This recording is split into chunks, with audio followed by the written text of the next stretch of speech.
Bismillahirrahmanirrahim. Assalamualaikum warahmatullahi wabarakatuh. Ini ada duit datang di rumahnya Mbak ya, atusan-atusannya banyak ini ya. Ini mumpung orangnya lagi sholat di masjid, saya ambil gambar. Ini untuk kepeling aja. Ya Allah, ya Rabbi Rahman ya Rahim. Nyun ridho panjenengan ya Allah, mugi kula kiat nampi ujian niki. Ini sebenarnya uang banyak, merah-merah juga. Tapi dikarenakan ini untuk nyogok saya, untuk tidak mensukseskan, mendoakan dan mengikhtiari Pak Anies Baswedan, sehingga ini saya colong saya colong untuk saya videokan biar nanti tak kasih tahu sama teman-teman. Jadi pilkada itu emang ya begini, ini ya bisa merusak iman bagi mereka yang tidak kuat untuk disogok dengan uang ini. Dan ini jumlahnya ada mungkin 1 M ini, saya tidak bisa ngitung, tapi tadi sudah dikeluarkan dari kreseknya dan dia lagi sholat ini. Alhamdulillah, mudah-mudahan mohon doa restunya kepada teman-teman, semoga saya kuat, keluarga saya kuat, saya cukup mengikhtiarkan supaya Pak Anies Baswedan bisa jadi. Dan ini uangnya datang. Kemarin ada yang kesini dari orang Jawa Barat juga. Nah, ini juga dari daerah jauh juga, dari daerah sana barat juga. Nah, ini ternyata saya diuji terus dan mudah-mudahan kuat. Untuk itu mohon doanya kepada teman-teman supaya baik kuat imannya, kuat di dalam menangkal untuk tidak bisa disogok dan untuk tidak mensukseskan Anies. Saya yang jelas satu kata, Anies wajib jadi dan saya ikhtiarkan supaya jadi Presiden Republik Indonesia. Selain itu no, walaupun tuh ada uangnya segini, no, tetap no. Alhamdulillah. Sekali lagi mohon doa restunya kepada teman-teman, semoga saya kuat untuk menjalani ujian ini. Ini orangnya lagi sholat ini. Ini lagi sholat. Jadi tadi sudah saya buka. Nah, itu di sana. Terima kasih. Dan ini rumahnya Mbak ini. Nah, itu ada Habib Umar juga. Nah, demikian. Matur suwun, selamat tinggal dan jauh-jauh dari saya. Ya Allah, datangkan rezeki selain daripada uang yang sogokan ini. Terima kasih matur suwun. Assalamualaikum warahmatullahi wabarakatuh.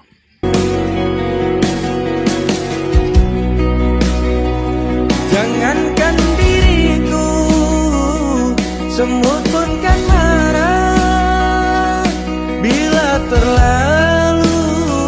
Assalamualaikum warahmatullahi wabarakatuh. Bismillahirrahmanirrahim. Allahumma sholli ala sayyidina Muhammadin wa ala alihi wa sahbihi ajma'in, amma ba'du.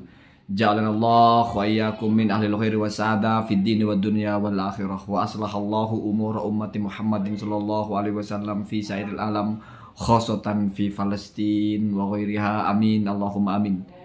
Itu video tadi sudah sangat viral ya, atau viral di TikTok maupun di beberapa media online. Itu sudah ada yang mengangkat itu. Bahkan ada podcaster besar ya, YouTuber besar ya, seorang tokoh di mana juga mengulas tentang video itu.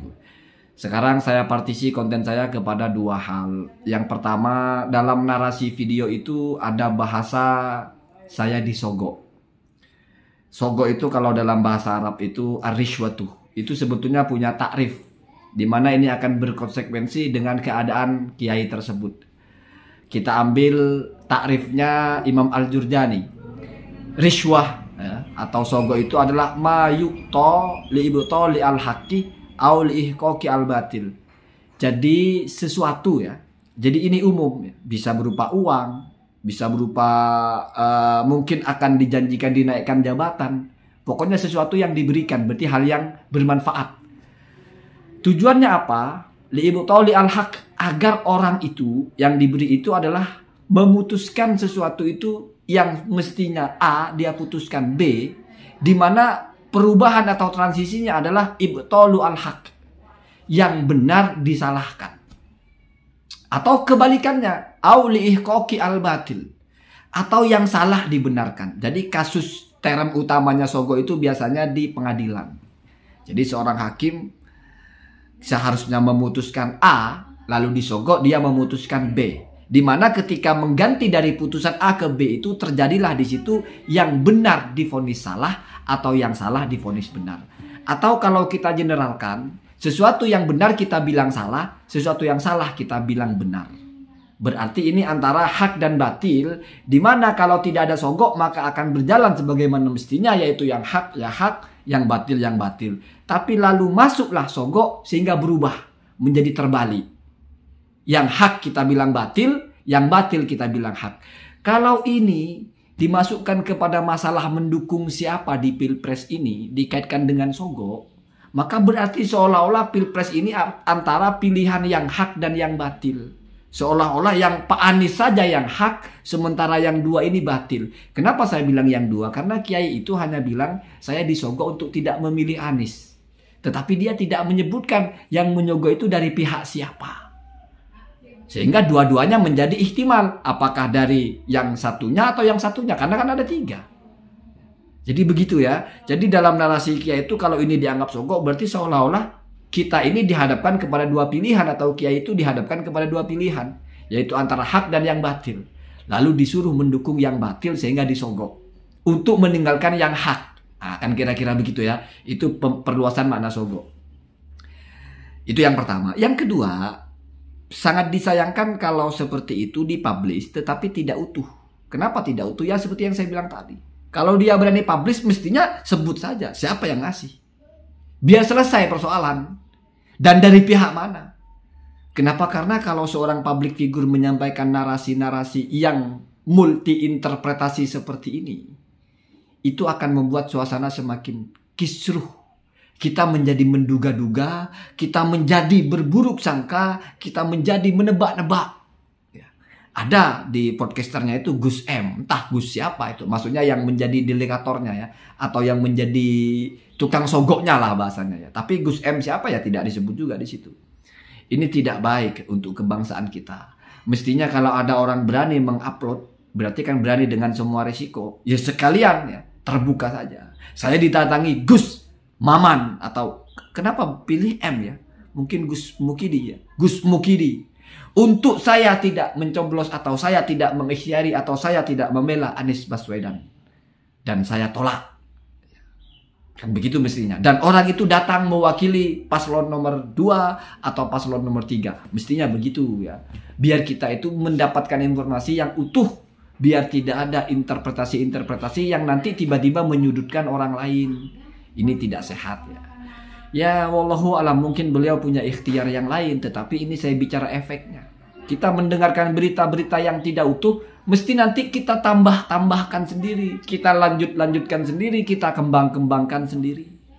Kalau yang mengembangkan, yang melanjutkan, yang melengkapi ini orang-orang yang ahli dengan penuh analisa, bahkan dengan pembuktian. Mungkin ada CCTV-nya. Orang ini siapa yang nganterin duitnya. Terus dia memang terakreditasi bahasanya ya. Atau tercatat sebagai tim siapa. Maka kita pakai hukum kebiasaan saja bahwa kalau tim A yang nganterin duit berarti dia dari tim A. Pesanannya entah untuk mencoblos tim A atau untuk jangan mencoblos tim yang lain termasuk tim B, C dan sebagainya. Jadi begitu ya. Mari kita sehatkan politik kita ini. Kalau masalah ada hal-hal seperti itu, ada tokoh yang mau angkat hal seperti itu, jangan tanggung-tanggung. Diflorkan saja semua. Siapa orangnya dan bagaimana keadaannya, apa pesannya. Tentu saja harus ada kode etik juga di situ. Kalau orangnya tidak berkenan, berarti mempublish sesuatu yang melanggar kaidah atau melanggar kode etik.